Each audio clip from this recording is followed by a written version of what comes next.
Il l'a donné pour chef suprême à l'Église qui est son corps, la plénitude de celui qui remplit tout en tous. Éphésiens 1, 23. L'Église est la plénitude de Christ. Si l'Église a besoin de Christ, Christ a besoin de l'Église. Qu'est-ce que l'Église? L'Église est un ensemble particulier de gens choisis en Christ avant que le monde fût. Cela a été établi de façon précise dans Éphésiens 1, 4.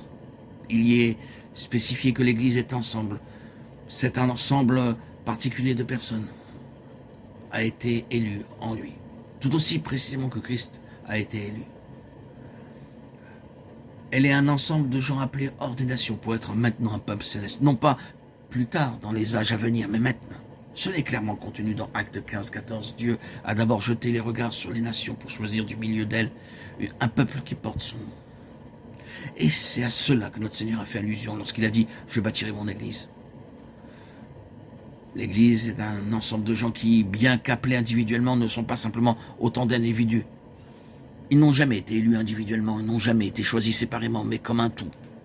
C'est très important de s'en souvenir.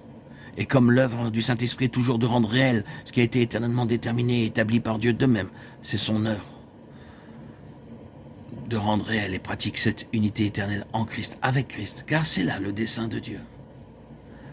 Il est essentiel pour la juste considération de ce sujet, c'est-à-dire l'Église, que la magnificence du concept néo-testamentaire de l'Église soit saisie. Dans les épîtres aux Éphésiens et aux Colossiens, la vision de l'Église, qui est le corps de Christ, est exposée. Elle est vue là, comme la compagnie idéale, invisible, indivisible et inviolable des rachetés du présent âge. Personne, sauf ceux qui sont vraiment régénérés, y ont part. Personne, hormis les élus, participe à sa félicité. L'échec et la défection lui sont inconnus. Le prétendant et l'hypocrite ne peuvent y pénétrer. Elle ne peut connaître la brèche ou la division. Son unité ne peut être brisée, sa vocation et sa gloire sont célestes. Sa relation avec Christ, sainte et intime, et sa destinée liée en lui dans une splendeur inconcevable.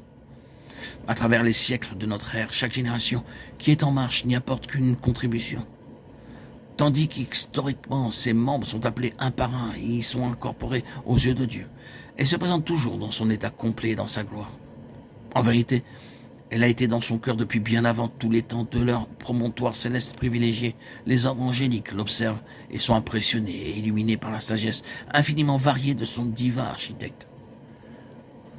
À travers les années rapides et décadentes de cet âge, Christ lui-même est son constructeur, ajoutant pierre par pierre à ce temple excessivement magnifique, attendant lui-même pendant ce temps, ce jour-là où finalement, complète, sanctifiée, magnifique, immaculée et resplendissante d'une gloire céleste, elle doit lui être présentée et être introduite dans la pleine jouissance d'une intimité éternelle de félicité. Ses traits sont à présent cachés.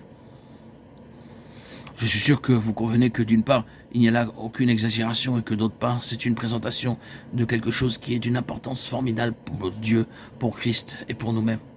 Au cas où vous trouveriez de la difficulté avec quelques-unes de ces affirmations, vous devez vous rappeler que la déclaration tout entière est faite du point de vue de Dieu et de celui du ciel, non pas d'une autre. C'est la façon dont il la voit de toute éternité.